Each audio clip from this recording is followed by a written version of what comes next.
रेखा के पिता दिल्ली में किसी तरह अपने और अपने परिवार का पेट पाल रहे थे।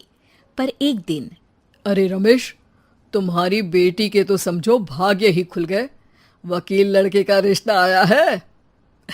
अरे वाह, कब करना चाहते हैं शादी? वो लोग तो जल्द से जल्द ही करेंगे। बाकी शाम को मैंने रेखा को देखने के लिए बुला लिया है। तेरा घर छोटा है तो तुम लोग मेरे घर ही आ जाना। राकेश और उसकी बीवी सारी तैयारी के साथ रोहित और रेखा की शादी कर देते हैं। लेकिन अगले ही दिन देखो रेखा, शादी भले ही हो गई है, लेकिन तुम ये मत सोचना कि मैं किसी जोरू के गुलाम टाइप रहूंगा। रेखा को रोहित की बात अजीब लगती है। मैं ये तो सोच भी नहीं सकती और ना ही चाहती हूँ, लेकिन शादी के अगले ही दिन इस तरह की बात की उम्मीद भी नहीं थी। रोहित रेखा के मुंह से ये बात सुनकर गुस्सा हो जाता है। अरे, काफी जबान भी चला लेती हो। माँ ने सिखाया नहीं कि पति से कैसे बात करते हैं? रेखा अब चुप रहने में ही भलाई समझती है। रेखा, जल्दी से नाश्ता तैयार कर लो। आज पहला दिन है, सारे काम तुम्हें समझा दूंगी। ये नौकरानी है जो तुम्हें बता देगी कि कैसे कैसे क्या करना है। फिर इसकी कल से छुट्टी है। रेखा भी ससुराल में जी जान लगाकर काम करने लगती है। खाली समय मिलता तो पति के वकालत की किताब उठाकर पढ़ने लगती। ये क्या, जब देखो तब पढ़ती रहती है। अच्छा सुन, कल पिता के घर से 20,000 रुपये लेकर आना। मेरे छोटे बेटे की फीस भरनी है। लेकिन पापा क्यों भरेंगे उसकी फीस? अरे वाह जी वाह, पापा क्यों भरेंगे? तो ये बता, हम क्यों रखेंगे तुझे यहाँ? क्यों खाना देंगे फ्री में? अरे, क्योंकि मैं बहू हूँ इस घर की। तभी वहाँ रोहित आ जाता है। अरे वाह, बड़ी जबान चला रही हो। चुपचाप माँ जो कह रही है वैसा कर, वरना सामान उठा और जा अपनी झोपड़ी में। बेचारी रेखा क्या करती, पिता के घर जाती है, उनको सारा हाल बताती है। पिता भी जैसे तैसे पैसों का इंतजाम कर बेटी को ससुराल के लिए विदा करते हैं। देखा, अब कहाँ से आए पैसे? अरे बहुत माल है तुम लोगों के पास, बस सीधी उंगली से निकालते नहीं। नहीं नहीं माँ, पापा ने अपनी मोटरसाइकिल बेचकर पैसों का इंतजाम किया है। पता नहीं अब वो ऑफिस कैसे जाएंगे। अरे वाह भाई, ये भी हम सोचे। खैर, जैसे तैसे दिन बीतते हैं। रेखा जहाँ एक प्यारे से बेटे की माँ बनती है, तो वहीं उसका वकालत की किताब में ज्ञान और गहराता जाता है।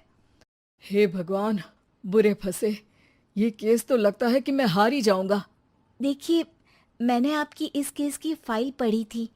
इस केस को जीतना बहुत ही आसान है।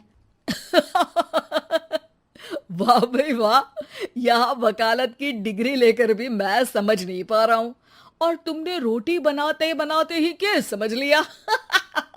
अरे जाओ जाओ, जाकर मुन्ने को संभालो। केस मैं संभालूंगा।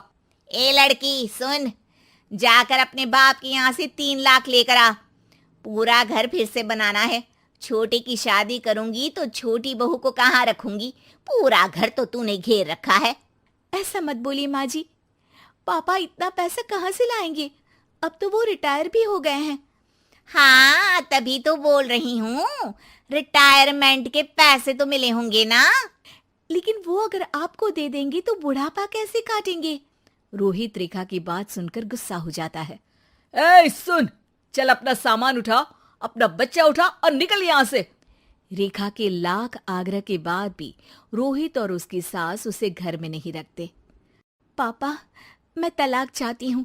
बेटा, मेरे पास वकील के पैसे नहीं है। पापा, आप मुझे वकालत करवा दीजिए, अपना केस मैं खुद लड़ूंगी। इस बार रेखा के पिता भी उसे ससुराल ना भेजकर रिटायरमेंट के पैसों से वकालत करवाते हैं।